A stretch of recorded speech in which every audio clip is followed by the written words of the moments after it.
प्यारे बच्चों, आज मैं आपको बहुत ही अच्छी बेहतरीन बात बताने वाला हूँ।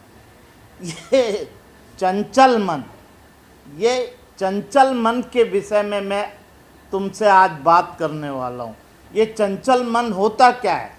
जैसे कि तुम रोज़ सुबह उठते हो, उठने के बाद दोपहर में तुम बातें करते हो कि यार कल मैं 4 बजे सुबह उठूँगा। 4 बजे का तुम अलार्म भी लगाते हो और 4 बजे अलार्म बजते ही बज के तुम अलार्म देखते हो। देखने के बाद फिर उस अलार्म को बंद कर देते हो और फिर सोचते हो या चल 5 मिनट बाद फिर उठ जाऊंगा पढ़ने के लिए। कौन सी बात है? जैसे ही तुम 5 मिनट बोलते हो अपने मन से, वो मन इतना चंचल है कि तुमको 5 मिनट में ही सुला देगा और तुम जैसे ही सो जाओगे उसके बाद वो तुमको 8 बजे उठाएगा। बड़ा खुश होगा तुमको उठा के। उठाने के बाद वो तुमसे तरीके से तुमसे क्वेश्चन करेगा। बड़ा फर्राटेदार वाला बन रहा था कि 4 बजे उठ के पढ़ूंगा, क्या पढ़ लिया? कई बच्चे इस विषय में हमेशा ही पीछे रह जाते हैं। वो हमेशा सोचते हैं, रोज़ सोचते हैं। जो जिम जाने वाले बच्चे हैं, जो पार्क में खेलने वाले बच्चे हैं, वो रोज़ अलार्म लगाते हैं और अलार्म, वो मन, चंचल मन उनको उस अलार्म से दूर कर देता है। वो उनको कभी भी उनकी की हुई बात को कभी भी नहीं मानता। ये ऐसा चंचल मन है हमारा। अब सवाल ये है कि जब ये चंचल मन है तो अब हम इस पे कैसे विजय प्राप्त करें? तो बच्चों, एक बहुत बड़ी बात बताता हूँ कि चंचल मन पे कैसे हम अपनी विजय को प्राप्त कर सकते हैं। एक तो इसके अंदर सबसे पहले हमें ध्यान की प्रक्रिया करनी पड़ेगी। ध्यान लगाने पड़ेगा। थोड़ी देर 1-2 मिनट ध्यान लगाएंगे। ध्यान लगाने की प्रक्रिया आपको ऐसा स्टेमिना पैदा करेगी कि आप सुबह 4 बजे उठ ही जाओगे। जब 4 बजे उठ जाओगे तो उठने के बाद आप आराम से जाओगे, फ्रेश होगे, उसके बाद पढ़ने लगोगे। ये काम जिन बच्चों ने कर पाया अपने जीवन में, हमारे शास्त्र कहते हैं कि जो ब्रह्म मुहूर्त में उठता है उसकी जिंदगी मैं सबसे सुखी कर देता हूँ।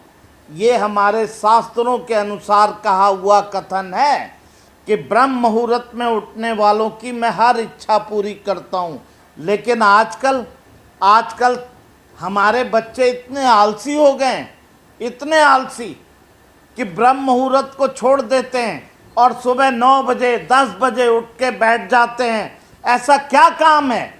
ऐसी कौन सी स्थिति पैदा हुई जिसमें हमारे बच्चे आज इतने बिगड़ गए, जिन्होंने ये बातें सोचनी ही बंद कर दी। हम लोग कहते हैं कि हमने कोई रिसर्च नहीं की। हमने दुनिया में योग की सबसे बड़ी रिसर्च की हुई है।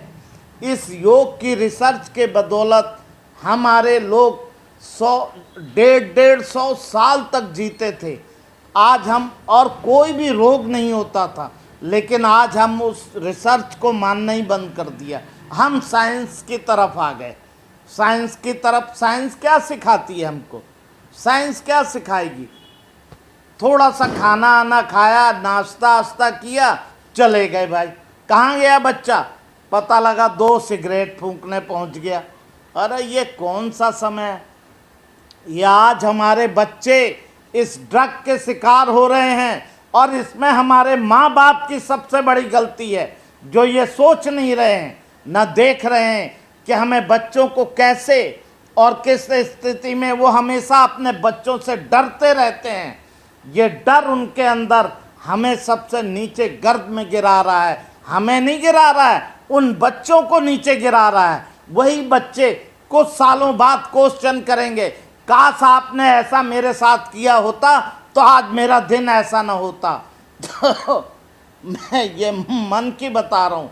कि मन इतना बदमाश है कि आपको कभी पढ़ने नहीं देगा, लेकिन आप धैर्य रखें, थोड़ी सी साधना करें, थोड़ा सा ध्यान करें, ये मन आपका जो भटक रहा है इस ध्यान से शांत हो जाएगा और आपको पढ़ाई में लगा देगा।